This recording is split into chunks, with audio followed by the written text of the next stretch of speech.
How to create this beautiful bleeding letters effect in PowerPoint. Step 1, write the character. Use a relevant font which is thick like this, Amasis MT Pro Black, and increase the font size and make it really big. Make sure that it is aligned properly to the slide. Then pick up a rectangular shape from rectangles and draw the rectangle to cover the entire slide area. Right click, send it to back. Hold the shift button down and select the character as well. Go to shape subtract. Now we punched a hole in the shape of the character that we wrote earlier. Then let us change the shape fill to black color, add a white outline like so. Step 2, find an image with isolated background like this. Paste the image onto the slide and then arrange it on top of the character where you want to have this effect shown. Right click, send this to back. Then zoom out a little and then paste another copy of the same image and place it right on top of the previous one. Just to ensure that everything is proper, select everything and make sure that they are all aligned properly.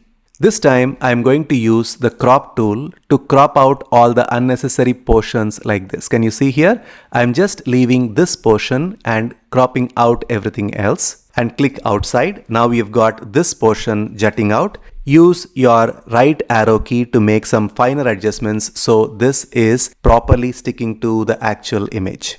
Then take another copy of the same image and make sure that it is aligned right on top of the previous one, like the way that we did earlier. You can select everything and align properly.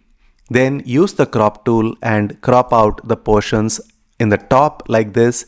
Then do that again and place this again on top of the previous one.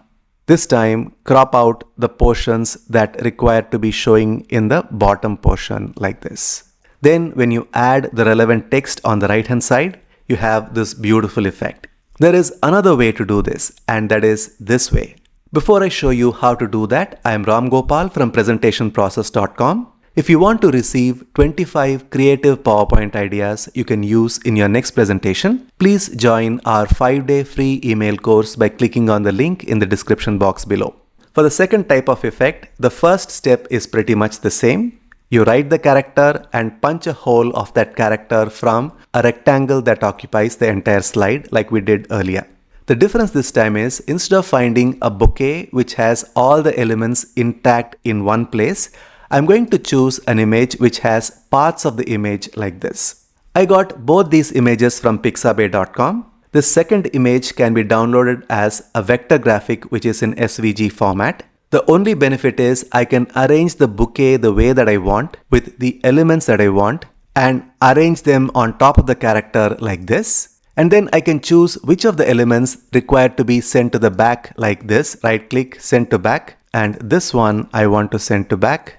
And certain portions I want to keep on the top. This one I want to send to back, and this portion I have got on top. I can crop out the parts of the image that I don't need, and the end result looks like this. The technique is pretty similar to the one that we did earlier. The only difference is, instead of using one full image, we are using different parts of the image to arrange the bouquet like this, keeping some in the background and keeping some in the front to complete the effect. Write your text and the slide is ready.